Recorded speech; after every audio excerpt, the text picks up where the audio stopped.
Ni hao, bienvenue à Taïwan pour la dernière manche de la saison du championnat du monde d'ultracyclisme. Il y a beaucoup de choses à découvrir, beaucoup d'enjeux également, puisqu'après cette course, on va découvrir qui sera le nouveau vainqueur de la saison 2024 du Bikeman.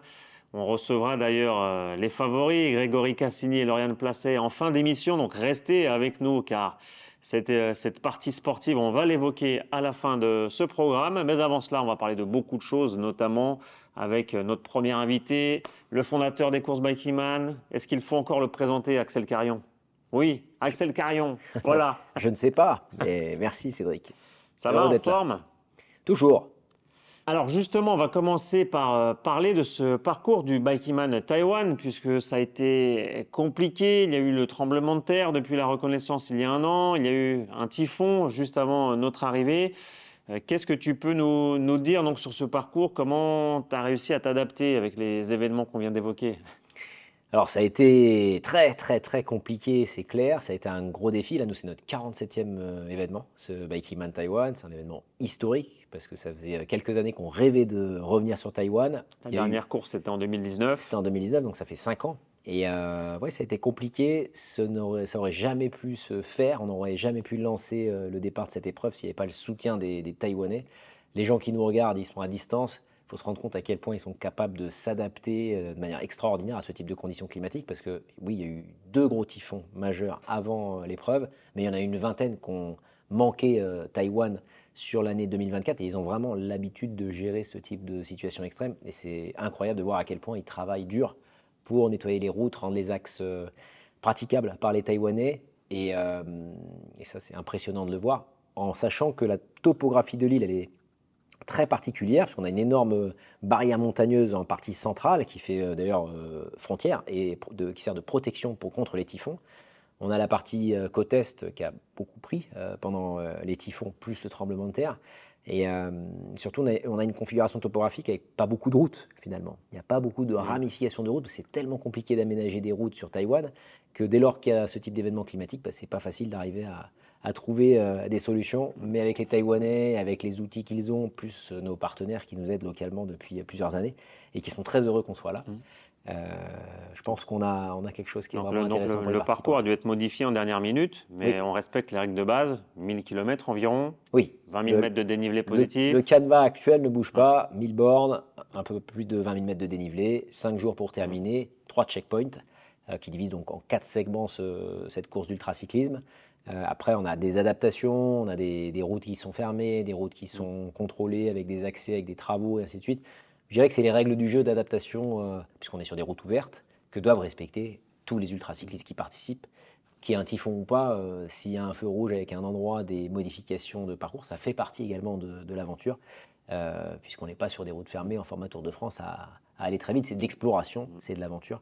Et là, je pense qu'on est vraiment à la fois sur les gens qui sont venus. Tu parlais des Mm. enjeux que tu vas évoquer plus tard dans l'émission.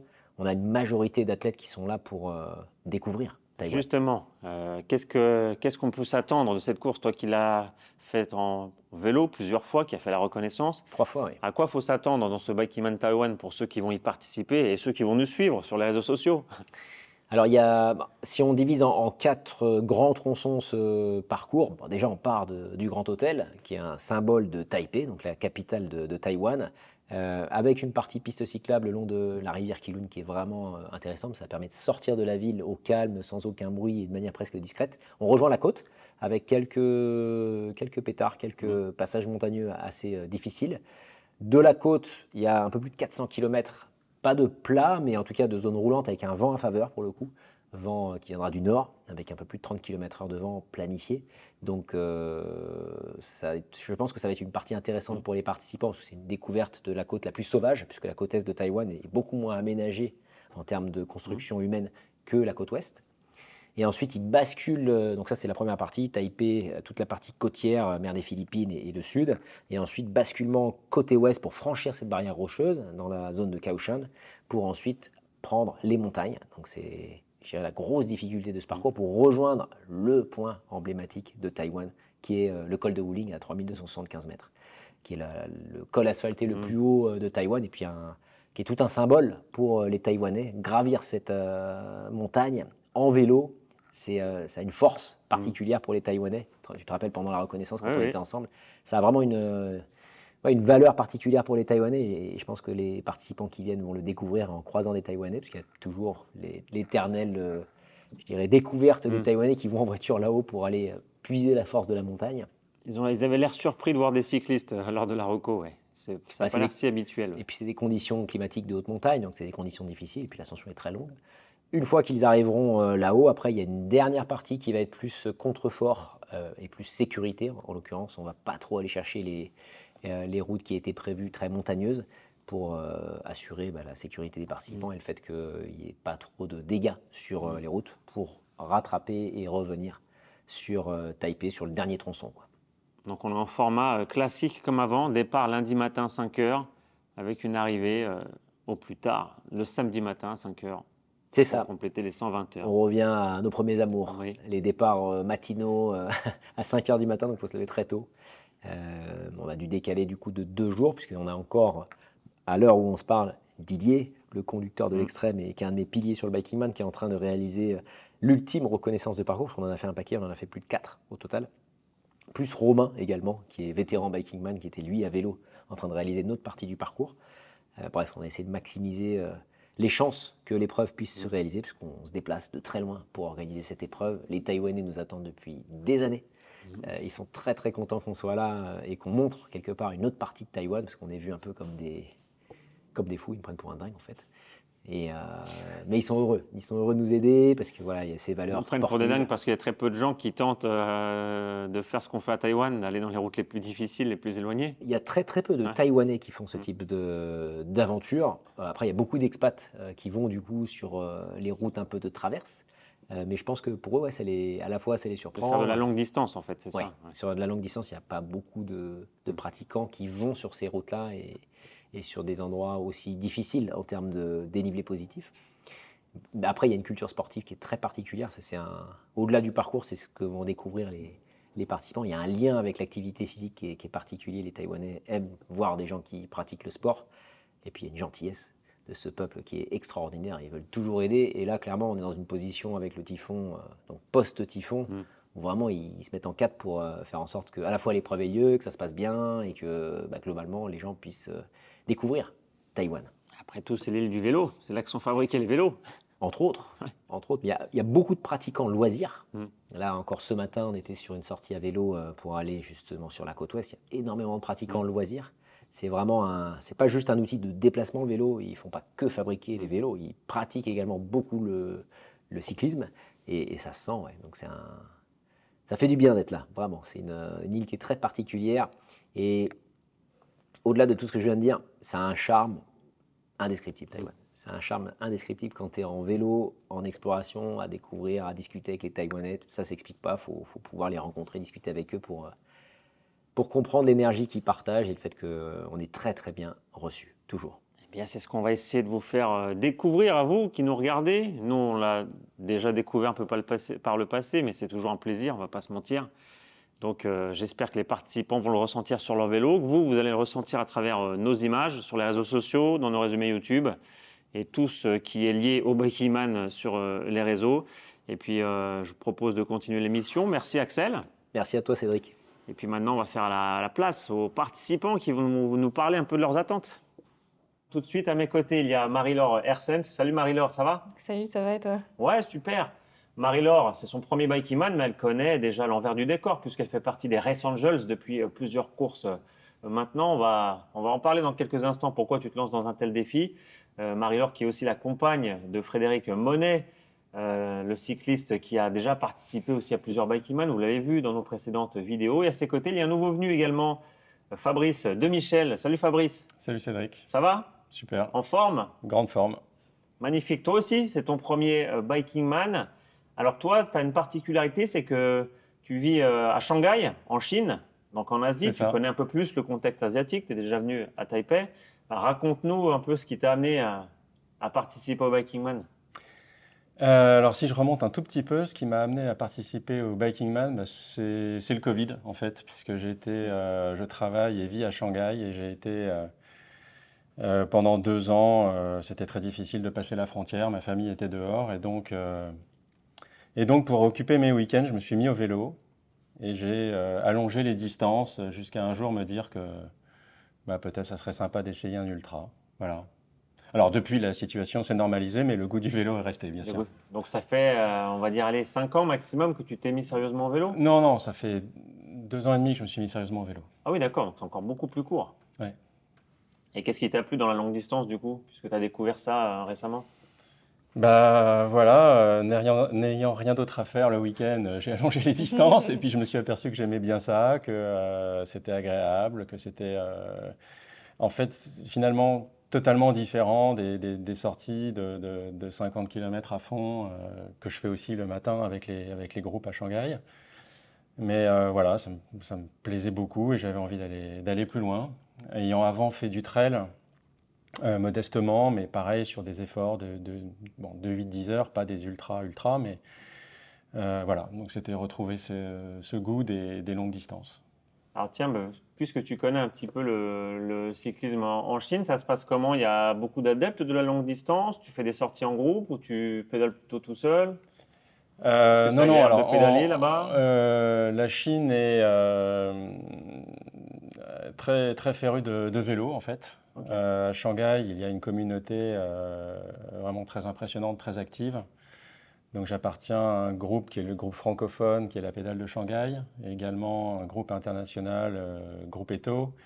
Et c'est tous les matins une sortie, comme je disais, de 40, 50, 60 bornes. Et puis des sorties un peu plus longues le week-end. Et puis après, il y a des sous-groupes avec quelques fadas qui aiment bien aller chercher un peu plus loin, et sortir vraiment de Shanghai, aller dans la nature, dans les rizières, dans les lacs. Et voilà, c'est comme ça que c'est arrivé. Il y a Donc, beaucoup de vélos en Chine.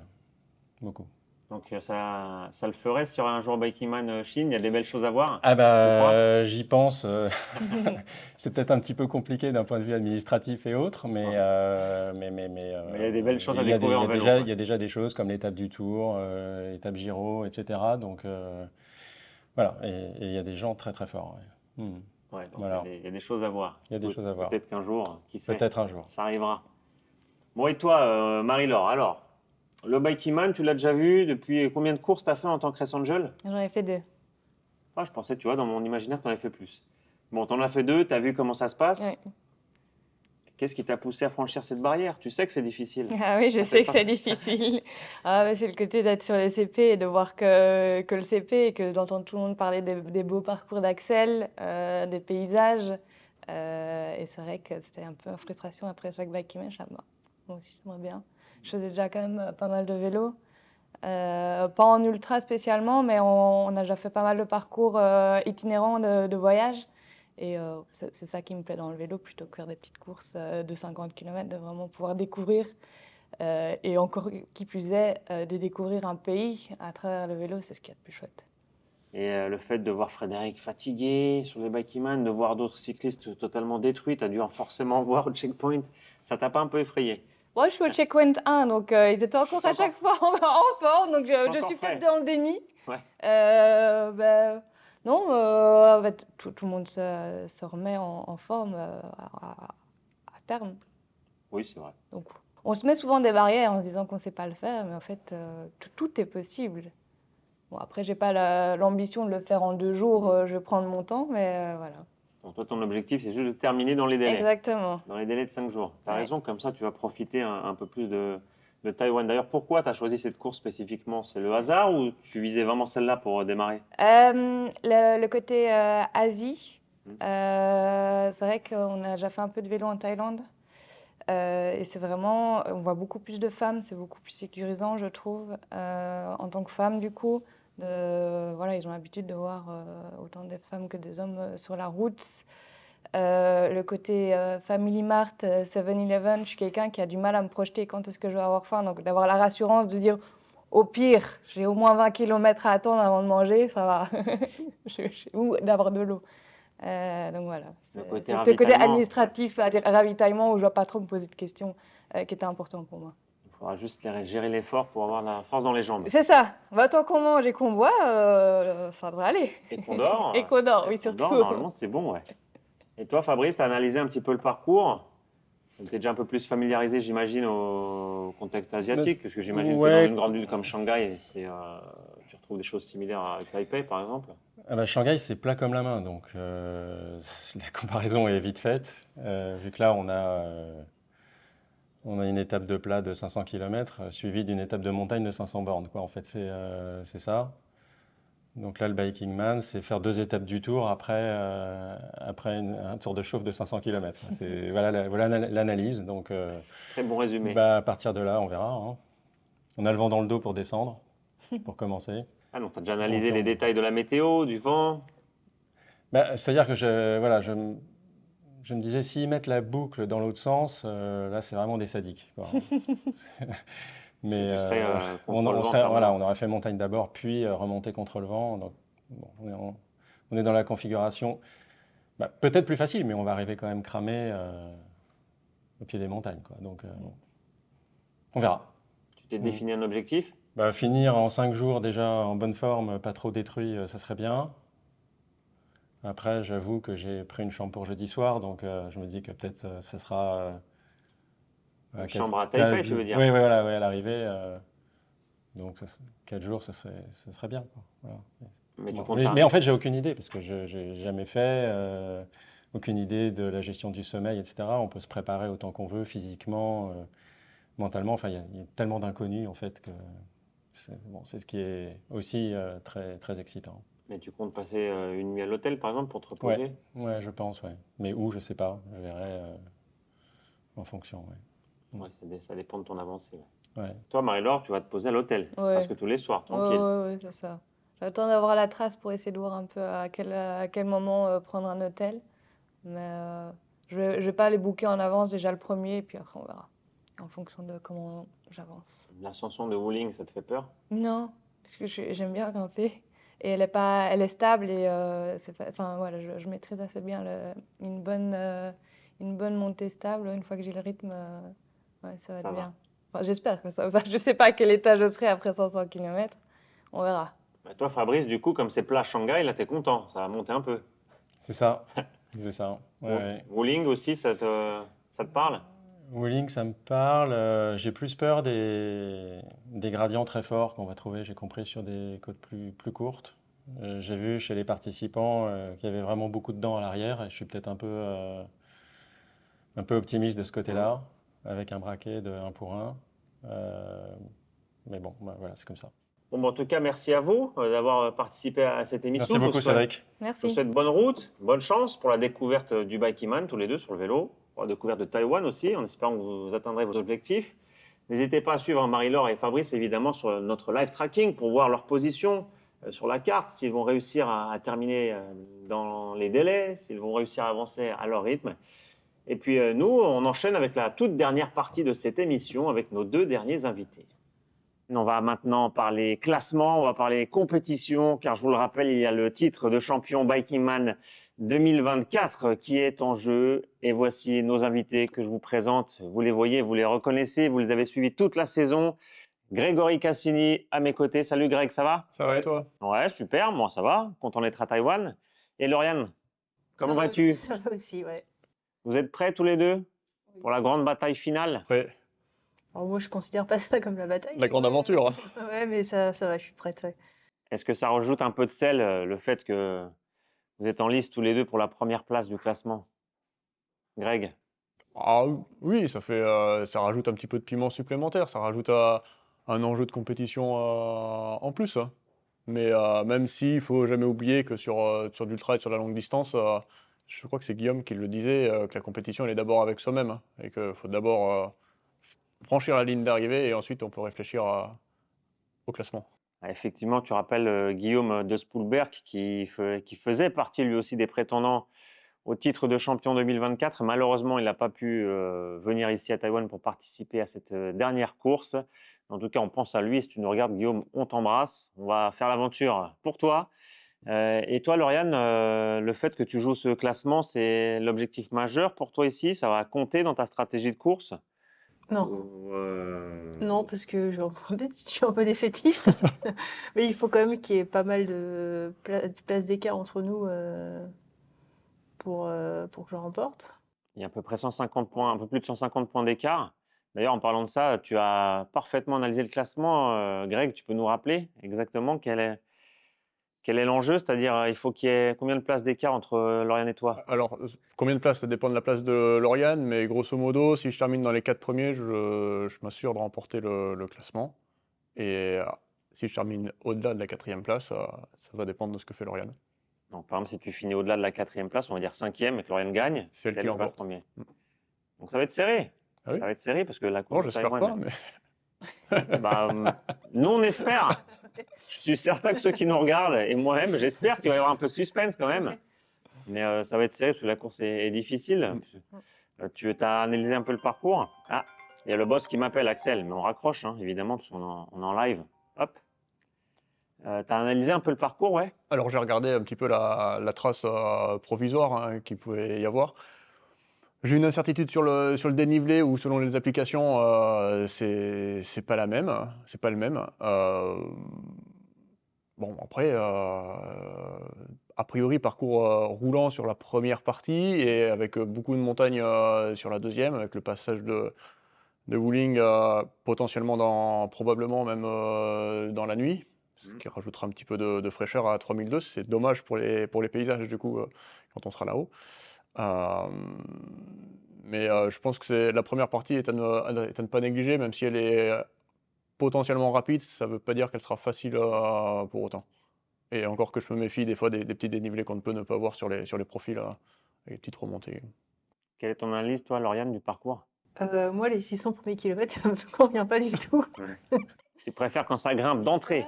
Non, mais après, je me dis, en fait, moi, je considère que l'ultra, c'est à partir de 600 où il y a course, qu'on peut vraiment parler de compétition, où là, t'en as qui explosent complètement, que c'est mentalement, dans la tête, je sais que c'est pas pareil, physiquement, c'est pas pareil, et c'est là où ça va se corser. Donc moi, je compte là-dessus pour tirer mon épingle du jeu, parce que je sais que c'est là où j'arrive à faire la différence. Mais ouais, les 600 km, les 600 premiers kilomètres, ils me font peur, quoi. Parce que je sais que ça va partir vite et que moi, je vais pas savoir partir vite là-dessus. C'est pas du tout mon terrain. Donc ouais, c'est la partie que je redoute, c'est la partie que personne redoute, en fait. Donc ouais, Donc, on te donne rendez-vous après 600 km, en fait. ah ouais, j'espère que quand ça deviendra dur, ce sera pour moi, quoi. Alors, vous avez fait gaffe quand même que tu parlais de Wuling. On a regardé tout à l'heure les températures dans la nuit avec Lauriane, avant cette émission. C'est frais, hein, tu avais dit ressenti jusqu'à -6. Ouais, j'ai vu du ressenti -6 à 6h du mat, 5h au lever du soleil, en fait. Enfin, avant le lever du soleil. Et ouais, je pense qu'il faut pas, au niveau matériel, même si c'est que pour ce col, il faut pas le négliger. Et on l'a connu aux Alpes-Maritimes cette année, où le ressenti est en haut de la Lombarde, avec la pluie, tu avais l'impression qu'il neigeait. Donc le ressenti, il était négatif. J'avais 2 degrés sur le compte, sur mon Garmin. Mais, ouais, j'ai pris une couverture de survie en plus, là, si j'avais besoin d'en découper une, comme j'ai fait aux Alpes-Maritimes, parce que s'il pleut, clairement, tu peux mourir de froid à la descente, quoi. Et ici, on monte à 3200 mètres, un peu plus, hein, on le rappelle. Et pour être passé là-bas lors de la reco, il n'y aura pas d'endroit pour s'abriter, ni au sommet, ni dans la descente. Alors après, la longueur de la descente, c'est plus les quelques 90 km initiaux, puisque depuis le typhon, etc., et depuis le tremblement de terre, le parcours a dû être modifié, mais il y aura quand même de la descente dans le froid glacial de la nuit. Pour toi, donc, selon tes prévisions, tu y seras dans la nuit. Je pense qu'on y sera dans la nuit après. Je pense que même 2 jours, hein, je pense que même 2 jours, ça va cailler. Tu t'attends à quoi, toi, donc, du coup, Greg? Parce que là, c'est l'Asie. Oui. Donc, tu es déjà venu en Asie ou Alors, je suis déjà... Taïwan, je pense que tu vas découvrir, c'est ça? Alors non, je suis déjà venu il y a quelques années pour faire le KOM Challenge, à l'époque où il partait de Hualien et il montait les gorges de Taroko, donc jusqu'au sommet de Wuling, mais pas par le versant du coup que l'on va grimper. Ah, donc ces routes-là, tu as déjà eu des aperçus. Oui, sauf que c'est absolument pas une route qu'on va utiliser sur le Biking Man, mais sinon j'ai un aperçu. Enfin, du coup, le sommet, j'y suis déjà passé. J'ai pas ce souvenir j'ai le souvenir qu'il faisait pas chaud en haut. J'ai pas ce souvenir de froid glacial, mais c'était la journée quand on y était monté. Mais Taïwan, du coup, tu connais un petit peu l'environnement Oui, ici. oui, un petit peu, ouais. Ah, donc tu as déjà des petites connaissances, hein? qui seront précieuses. Oh, les connaissances, je pense que tout le monde les a. Axel les a dévoilées dans la présentation des parcours en début d'année, où avec tous les 7-Eleven notamment pour pouvoir s'arrêter et se ravitailler, qui sont ouverts très souvent, même s'il y a une partie de la trace qui sera pas forcément, enfin, qui sera plutôt sauvage et du coup il y en aura un petit peu moins. Tu vois, Lauriane, c'est ta première fois en Asie. Oui. Tu Ouais. vas découvrir Taïwan. Mais c'était différent, ouais. Donc, Ouais, j'ai commencé à tu es découvrir. fan de l'Asie, pour me l'avoir dit Ouais. en plus. Donc, j'imagine que tu es impatiente de découvrir un peu l'île. Oui, bah Les déjà, facettes cachées. ouais, déjà j'ai découvert un peu ta ville de Taïwan, enfin de Taipei, pardon. Et ouais, mais j'ai envie de voir le reste de l'île, parce que là on voit qu'une toute petite partie, et ça va être l'occasion de découvrir tout le reste. Tu t'attends à voir quoi? Ce que tu as pu obtenir via les renseignements sur Internet, des animaux, la nature. Oh, je me suis pas trop renseignée à part sur les singes, parce que au Sri Lanka, je me suis fait attaquer par des singes, donc donc je suis préparée un peu au fait qu'ils soient un petit peu agressifs quand on a de la nourriture sur soi. Mais non, sinon, j'ai pas. Moi, je regarde jamais trop les parcours, jamais trop avant, comme ça, je découvre sur le tas, quoi. Ça va être pendant le parcours que je vais. C'est aussi pour ça que je viens, pour découvrir, c'est pas pour regarder avant. Oui. Donc Pour être un peu surprise. quand même. voilà, exactement. Alors hésite pas à rouler de jour, tu verras beaucoup mieux. Ouais, non, Tu t'arrêtes un peu la nuit, tranquillou. Sauf que là, il fait nuit, enfin, les nuits sont longues, quoi. Oui. Donc, C'est vrai, ouais. Mm. Le soleil se couche. après, vers la 17 nuit, heures, moi, 17 heures. j'ai une interprétation du paysage Oui. qui est différente et Mm. qui fait partie C'est vrai. des choses. Mm. C'est pas qu'on voit rien, c'est qu'on voit autrement, quoi. Mm. Donc moi, je le considère, enfin, je le vois aussi comme ça, quoi. Ça sera quoi pour toi une course réussie? C'est d'arriver au bout sans trop souffrir, sans avoir le cul en feu, des douleurs, des blessures. Et ce sera, ouais, de bien gérer l'alimentation, peut-être réussir à dormir un peu parce que là, ça va être un peu plus long que d'habitude. D'habitude, j'arrive le 1000, c'est ma limite. Là, sur le parcours prévisionnel, on avait 115 km de plus, ça fait quand même quelques heures de plus. Je sais que souvent les courses où j'arrive pas à dormir, je finis un peu râpée. Là, il va falloir que je vais être obligée de gérer un peu mieux le sommeil. Et c'est pas à chaque fois on me dit t'as pas dormi, c'est pas une volonté de pas dormir, c'est que j'arrive pas à dormir. C'est pas ah, j'ai fait ça, j'ai pas dormi, super, non, c'est que merde, j'arrive pas à dormir, quoi. Tu Mm. t'es trop, arrêté, t'essaies de ouais, t'endormir voilà. et Non, en ça fait, vient j'essaye pas. même pas parce que je sais que je vais pas réussir. Après, il y a des courses où j'ai dormi parce que je me suis allongée, j'ai fait au moins une sieste de 20 minutes, quoi. Mais là, toutes les courses cette année, j'ai pas réussi à dormir. Sauf que là, je sais qu'à chaque fois, je finis, j'ai plus de jus, quoi. C'est pas, Zombie, ouais, zombie sur non, le non, je suis vélo. pas zombie, mais je vois que ça devient dur, alors que les pourcentages, ils sont normaux, et puis j'avance pas comme je voudrais, quoi. Alors que je pense qu'un tout petit peu de sommeil, ça m'aiderait à finir la course proprement, quoi. Et toi, Greg, ça serait quoi une course réussie pour toi? Le titre de Euh, champion ou de le finir en bon état comme Lauriane? Les deux? Donc, tu veux tu veux le Ouais. gâteau complet, toi. Non, bah, idéalement, non, déjà une course qui se passe bien, c'est beaucoup plus agréable avec de bien réussir à gérer le sommeil. C'est la première fois d'ailleurs où je vais partir à 5 heures du matin plutôt qu'à midi. Du coup, ça va me changer un petit peu la stratégie. J'ai pu voir que ce soit au Maroc ou en Corse quand j'avais réussi à dormir correctement. Du coup, l'ultra se passe globalement bien. J'ai vu en Rhône-Alpes que c'était l'inverse quand j'arrivais moins bien à dormir. Du coup, la fin était difficile et ça, j'ai pas envie de le revivre. Donc, ouais, d'abord que ça se passe bien à tous les niveaux et que j'arrive en bonne forme à l'arrivée. Et puis, tant qu'à faire, oui, être dans les 4 premiers comme ça au moins. Bon, bah, merci à vous deux. Merci Grégory, merci Lauriane. Chier, chier, comme on dit ici. Puis merci à vous de nous avoir suivis. On vous donne rendez-vous évidemment sur nos réseaux sociaux pour suivre la course, pour suivre la bataille décisive pour le titre entre Grégory et Lauriane.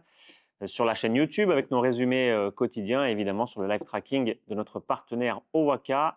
Merci encore d'avoir été avec nous et à très vite avec le Biking Man.